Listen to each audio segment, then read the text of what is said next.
Mahasiswa Sumsel yang tergabung dalam Forum Suara Mahasiswa atau Forsuma Sumsel menggelar simposium membedah RKUHP yang dinilai kontroversial. Mahasiswa Sumsel tergabung dalam Forum Suara Mahasiswa melakukan simposium dengan tema membedah RKUHP yang dinilai kontroversial.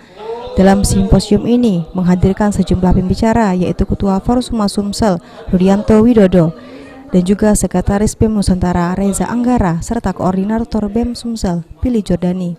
Para pembicara ini cukup menyoroti rencana perubahan RKUHP oleh pemerintah karena dinilai dapat merugikan masyarakat.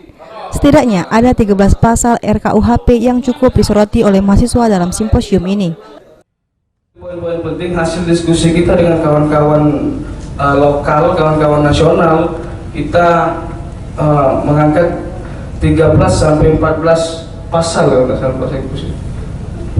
13 sampai 14 poin lah yang kita anggap bermasalah di dalam.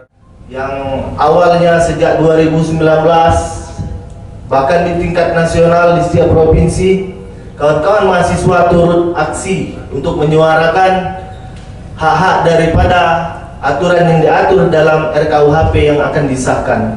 Kemudian ditunda karena menuai pro dan kontra dan dapat kritik pedas dari masyarakat. Dengan simposium ini diharapkan bisa menjadi pencerahan dan tembusan bagi pemerintah untuk melakukan pembahasan dalam RKUHP.